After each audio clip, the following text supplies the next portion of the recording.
Bu yılki asgari ücret enflasyon %47 ama asgari ücretteki artış oranı %30.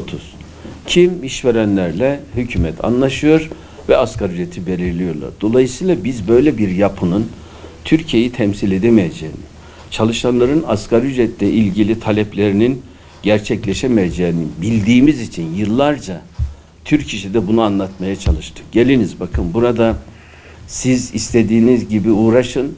Bu anlayışla, bu yapıyla siz istediğiniz asgari ücreti elde edemezsiniz. Yapıyı değiştirelim, birlikte çalışalım. Daha geniş bir katılım olsun, farklı kesimler olsun. Asgari ücretlerin içinde yer aldığı, diğer konfederasyonların yer aldığı, sayısal çoğunluk değil de uzlaşmayı esas alan bir asgari ücret tespit komisyonunu gerçekleştirelim dedik. Bugüne kadar bunu başaramamıştık. Türk İş Başkanı'nın bu açıklamaları bizi de heyecanlandırdı ve gerçekten umutlandırdı. Önümüzdeki Şubat ayında Hak İş olarak nasıl bir asgari ücret tespit komisyonu olacağı ile ilgili bir sempozyum yapacağız ve bu yılın sonunda inşallah yeni bir asgari ücret tespit komisyonuyla birlikte asgari ücreti de hakkaniyetli bir şekilde belirleme imkanımız olacak diye düşünüyoruz. Bir başka konu hepimizi bugün değil ama geleceğimizi ilgilendiren emeklilik konusu. Gerçekten uzun yıllar Türkiye'de en düşük emekli maaşı asgari ücretin üzerindeydi. Ama 2016'dan itibaren ne yazık ki emekli maaşlarındaki hesaplama tekniğinden, gerçekteki sistemden kaynaklı bir durumla karşı karşıyayız. Artık asgari ücretliler emeklilerden daha fazla asgari ücretimiz var. Emekli maaşlarının şu an bile yeni artışta bile 14.600 küsür lira oldu. Asgari ücretimiz 22.000 lira. Dolayısıyla uzun zamandır 2016'dan bu tarafa belirlenen en düşük emekli maaşı asgari ücretin çok altında seyrediyor. Bu da emeklilerimiz için gerçekten geçim kaynaklarını sadece emekli maaş olan insanlar için yaşam inanılmaz derecede zor ve meşakkatli bir döneme geçiyor. O yüzden Hak İş olarak emekli maaşlarının en düşük emekli maaşlarının asgari ücretin üzerinde olması gerektiğiyle ilgili çalışmalarımızı, bu konudaki hazırladığımız raporları yine hükümetimize ve parlamentoya sunduk. Bu değişikliklerin gerçekleşmesi konusunda elimizde hazırladığımız verileri ortaya koyduk. Geçmişten bugüne gelen değişimin özellikle 2024-2025 yılı emekli maaşlarındaki çelişkileri anlatmaya çalıştık. 2024 yılında emekli olan bir arkadaşımız 2025 yılında emekli olursa maaşı %35 daha düşüyor. Daha fazla prim ödediği halde, sistemde bir yıl daha kaldığı halde maalesef maaşları daha düşen bir emeklilik sistemiyle karşı karşıyayız.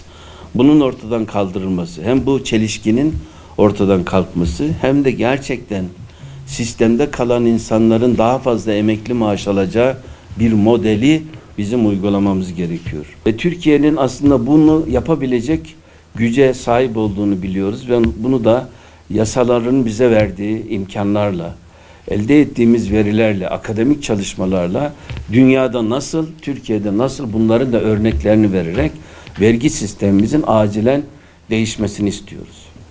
Örneğin Almanya'da bekar bir işçiyle evli, bir çocuk sahibi, 5 çocuk sahibi bir işçi arasında vergide farklılıklar var. Bekar bir işçi 25.000 euroluk bir indirim alıyorsa, vergi indirimi, evlendiği zaman 50.000 euroya çıkıyor.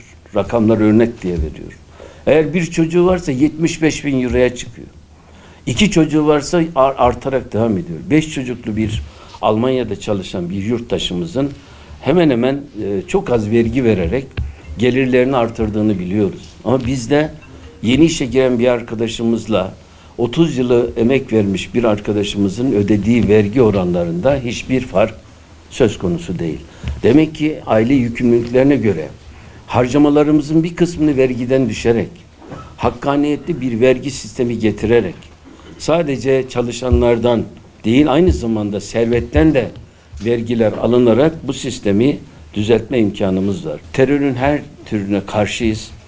PKK terörünün de PKK'nın dışarıdaki bağlantılarını, içerideki gücünün her gün biraz daha azaldığının farkında olarak bu terör örgütünün kendisini feshetmesini ve silahları bırakarak Türkiye Cumhuriyeti Devleti'ne teslim olmasını elbette biz de destekliyoruz.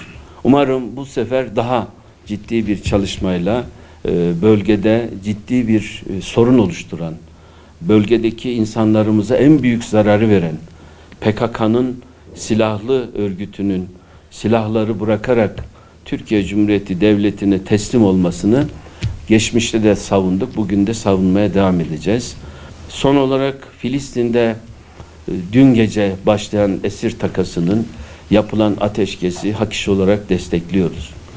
Filistin'de yaklaşık 14 aydır devam eden katliamların kısmen de olsa sona ereceği ve Gazze'nin insanlık dışı muameleye tabi olduğu, Siyonistlerin soykırım yaptığı, 50 bine yakın Gazze'linin hayatını kaybettiği, yaklaşık 10 bininin henüz enkaz altında olduğu, 20 bine yakın çocuğun, 12 bine yakın kadının katledildiği bu vahşetin sona ermesi konusundaki çabaları destekliyoruz.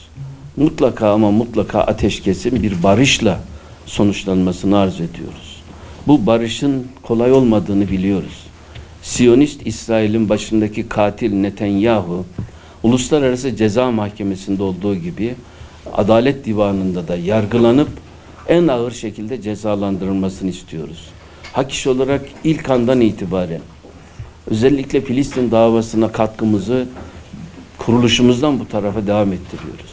50 yıldır işgalin sona ermesi, yeni yerleşimlerin engellenmesi, sürgünlerin ortadan kaldırılması, başta Aksa olmak üzere bütün Filistin topraklarının özgürleştirilmesi, başkenti Kudüs olan özgür, bağımsız bir Filistin devletinin kurulması konusunda hak iş olarak çabalarımızı bugüne kadar sürdürdük.